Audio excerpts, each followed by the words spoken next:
Hi friends, welcome to Foxify media. അപ്പം ഇന്ന് നമ്മൾ ആട് 3 കണ്ടിട്ട് അതിൻ്റെ ഒരു അഭിപ്രായം ഉണ്ട് ഞാൻ പറയണേ. ആട് 3 ഫസ്റ്റ് ഞാനിത് ഭയങ്കര സ്പീഡിൽ പെട്ടെന്ന് പറഞ്ഞ് അവസാനിപ്പിക്കാം. കാരണം ഇതിനകത്ത് ഒരുപാട് ഇരുന്ന് ഡിസ്കസ് ചെയ്യാനൊന്നുമില്ല. എന്ന് വെച്ചാൽ അങ്ങനെയല്ല ഉദ്ദേശിച്ചത്, നെഗറ്റീവ് സൈഡ് അല്ല കേട്ടാ. ഒരുപാട് ഇരുന്ന് ഇതിനെ ക്രിട്ടിസൈസ് ചെയ്യാൻ, ഇതിൻ്റെ ടെക്നിക്കൽ സൈഡ് പറയാൻ, അല്ലെങ്കിൽ ഇതിൻ്റെ അത് ഇതായില്ല ഇത് ഇതായില്ലോ അങ്ങനെയൊന്നുമില്ല. ആട് 2 ആട് 1 കണ്ടിട്ടുള്ള നമുക്ക് ആട് 3 ഒരു അടിപൊളി സംഭവം തന്നെയാണ്. നന്നായിട്ട് എൻജോയ് ചെയ്യാൻ പറ്റിയ പടമാണ്. എൻ്റെ പേഴ്സണലി കാര്യം മാത്രം ഞാൻ പറഞ്ഞുതരാം കേട്ടോ.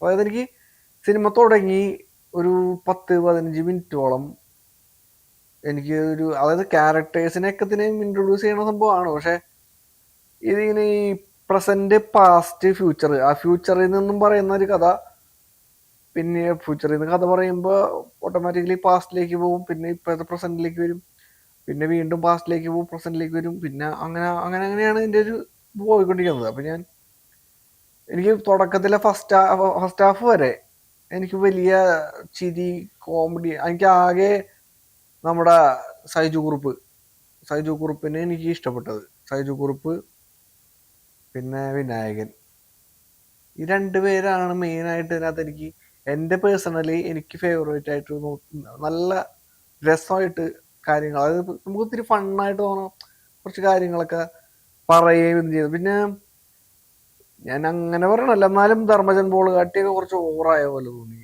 പിന്നെ ഈ ഫക്കുർ, അല്ല മറ്റവൻ ബിഗ് ബോസിലൊക്കെ ഉണ്ടായിരുന്നു, അവനെ ഈ പറഞ്ഞ കൂട്ട് ഇതിലുണ്ടാവേണ്ട ആവശ്യം ഉണ്ടായിരുന്നു എന്നൊരു തോന്നൽ. പിന്നെ ഞാൻ പറഞ്ഞ പോലെ പടം തുടങ്ങി കഴിഞ്ഞപ്പോൾ എനിക്ക് കുറച്ചൊന്ന് ലാഗ് പോലെ, അതായത് അതങ്ങനെയാണ് വരുള്ളൂ, കാരണം അങ്ങനെയാണ് അത് ചെയ്തു വെച്ചേക്കുന്നത്. അപ്പോൾ പക്ഷേ ഗ്രാഫിക്സ് വൈസ് അതുപോലെ അതിൻ്റെ എന്താ പറയുക ഫൺ എലമെന്റ്സ് ഒക്കെ അതുപോലെ തന്നെ നിർത്തിയിട്ടുണ്ട്. പക്ഷെ മലയാളീസിന് ഇനിയുള്ള, അതായത് നമ്മൾ ഒരുപാട് ഭയങ്കരമായിട്ട് എക്സ്പെക്ട് ചെയ്തിട്ടൊന്നും ആരും സിനിമയ്ക്ക് പോകാതിരുന്നാലാണ് നമുക്ക് ചിരിക്കാൻ പറ്റുള്ളൂ. കാരണം മലയാളികളെ ചിരിപ്പിക്കാൻ ഇനിയുള്ള കാലത്ത് ഈ ഇങ്ങനെയുള്ള തമാശകളും, അതായത് നമ്മൾ കൂട്ടുകെട്ട് കൂടി വർത്താനൊക്കെ പറഞ്ഞിരിക്കുമ്പോൾ നമ്മൾ പലപ്പോഴും വളിപ്പുകൾ അടിക്കും. നമ്മൾ പറയില്ല അങ്ങോട്ടും ഇങ്ങോട്ടും കുറേ വളിപ്പുകളൊക്കെ, അതൊക്കെ സിറ്റുവേഷൻ സാധനങ്ങളാണ്. അപ്പോൾ അങ്ങനത്തെ കോമഡികൾ മാത്രമേ നമുക്ക് ഇതിനകത്തുനിന്ന് പ്രതീക്ഷിക്കേണ്ടുള്ളൂ. അല്ലാതെ മറ്റോണം അങ്ങനത്തെ അത് ഞാൻ പറഞ്ഞാൽ മനസ്സിലാവില്ല. അത് നിങ്ങൾ കാണുമ്പോൾ മനസ്സിലാവും.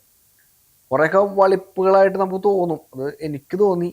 പക്ഷെ ചിരിക്കാനുള്ളതാണെന്ന് വെച്ചാൽ ചിരിക്കാനുള്ളതുണ്ട്, ചിരിക്കാൻ വേണ്ടി ഇരുന്നാൽ ചിരിക്കാം. പക്ഷെ അതിനെ ഭയങ്കരമായിട്ട് ബലം പിടിച്ചിരിക്കുകയാണെങ്കിൽ നമുക്ക് ചിരി വരെയില്ല, അതാ പ്രശ്നം. അപ്പോൾ ഞാൻ പറഞ്ഞത് എന്താണെന്ന് വെച്ചാൽ, എനിക്ക് ഫസ്റ്റ് ഹാഫ് ഭയങ്കരമായിട്ടൊരു സ്റ്റാർട്ടിങ്ങിലൊരു പിടിച്ചിരുത്താനുള്ളൊരു അത്രത്തോളം എൻജോയ് ചെയ്യാൻ പറ്റിയില്ല, അതായത് അത്ര ഫണ്ണായിട്ട് തോന്നിയില്ല. ബട്ട് സെക്കൻഡ് ഹാഫിലേക്ക് കടന്നപ്പോൾ, സെക്കൻഡ് ഹാഫ് തുടങ്ങി പിന്നെ അങ്ങടെ ഒരു ഗ്രാഫ് മുകളിലേക്ക് പോയിട്ടൊരു പെശക സാധനം. അപ്പം ഞാനിതിന് എൻ്റെ റേറ്റിംഗ് ഞാൻ പറഞ്ഞുതരാം. ഔട്ട് ഓഫ് 10 ഞാനിതിനൊരു 7.5 കൊടുക്കാം. അത്രേ എനിക്ക് പറ്റുള്ളൂ. കാരണം ഇത് ഞാൻ പറഞ്ഞ പോലെ ധർമ്മജൻ ബോൾഗാട്ടിയുടെ കുറേ വളിപ്പുകൾ എനിക്ക് അത്ര സഹിച്ചിരിക്കുന്ന പോലെ തോന്നി. എനിക്ക് അത്ര ഇഷ്ടമായില്ല. പിന്നെ മറ്റേ ചെക്കനതിൻ്റെ ആവശ്യം ഉണ്ടായില്ല. പിന്നെ ഇവരുടെയൊക്കെ ഫൺ എലമെന്റ്സിനേക്കാളും ഇതിനകത്ത് ഇതിപ്പോൾ ഒരു ഫിക്ഷണൽ സംഭവമാണല്ലോ. അപ്പോൾ ഈ ടൈം ട്രാവൽ പരിപാടികളൊക്കെ ആയതുകൊണ്ടേ ഇവരുടെയൊക്കെ ടൈം ട്രാവൽ ചെയ്യുമ്പോൾ ഇവരുടെ പാസ്റ്റ് ടെൻസിൽ ഇവരെങ്ങനെയായിരുന്നു എന്നൊക്കെ ഉള്ള സംഭവം കാണിച്ചു വരുത്താനായിട്ടുള്ള, അതുകൊണ്ടാണ് ആ ഒരു ഇതെന്നാണ് എനിക്ക് മനസ്സിലായത്. ആ ഒരു ലാഗ് വരുന്നത് അതുകൊണ്ടാണ്. അപ്പോൾ അതിൻ്റെതായ രീതിയിൽ എടുക്കുക. പിന്നെ ഗ്രാഫിക്സ് വൈസ് ഒക്കെ സൂപ്പറാണ്, സൗണ്ട് മിക്സിങ് അടിപൊളിയായിട്ടുണ്ട്, ബാക്ക്ഗ്രൗണ്ട് സ്കോറൊക്കെ സൂപ്പറായിട്ടുണ്ട്, അടിപൊളിയാണ്, നല്ല രസമാണ്, നല്ല പഞ്ചുണ്ട്. പിന്നെ ഷാജി പാപ്പൻ ആസ് ഓൾവേസ് എപ്പോഴും നമ്മളോടത്തൊരു, നമുക്ക് ചില സമയത്ത് ഓരോ സാധനം തരുമല്ലോ, അതൊക്കെ ഇതിലുമുണ്ട്. ജയസൂര്യയുടെ ഒരു അടിപൊളി. അപ്പം എനിക്ക് പടം ഇഷ്ടപ്പെട്ടു. ഇതാണ് എനിക്ക് പറയാനുള്ളത് ഈ പടത്തിനെ കുറിച്ച്. ഞാൻ ഇതിനെക്കുറിച്ച് കൂടുതൽ നീട്ടി വലിച്ച് പറയണമില്ല, നീട്ടി വലിച്ച് പറയാൻ അറിയാനും പാടില്ല. അപ്പോൾ ഞാൻ തിയേറ്ററിൽ ചെന്നു, കണ്ടു, എനിക്ക് പടം ഇഷ്ടപ്പെട്ടു. നിങ്ങളും പോയി കാണുക, നിങ്ങളുടേതായ അഭിപ്രായങ്ങൾ പറയാം, കമൻ്റായിട്ടോ എങ്ങനെയാണെന്ന് വെച്ചാൽ നിങ്ങൾക്ക് തോന്നുന്നത് നിങ്ങൾ പറയാം. സോ നല്ല പടമാണ്. ഞാനിപ്പോൾ ഈ അടുത്ത് കണ്ടിന്യൂസ് ഇങ്ങനെ കണ്ടുകൊണ്ടിരിക്കുന്ന പടങ്ങളിലൊക്കെ ഈ ടൈം ലൂപ്പിംഗ് എന്നൊരു സാധനം ഇങ്ങനെ വരുന്നുണ്ട്. അതായത് ഈ ടൈം ലൂപ്പ് ഇങ്ങനെ കറങ്ങി കറങ്ങി വരുന്ന ഒരു സംഭവം പോലെ. അതായത് ഇപ്പോൾ ടൈം ട്രാവൽ വന്നു, ടൈം ലൂപ്പിംഗ് ആയിരുന്നു കഴിഞ്ഞ മുമ്പത്തെ നമ്മുടെ പടം. സംഭവം ഞാൻ പറഞ്ഞപ്പോൾ അത് ടൈം ലൂപ്പിനെ കുറിച്ചായിരുന്നു. ഇതിപ്പോൾ ടൈം ട്രാവൽ എത്തി.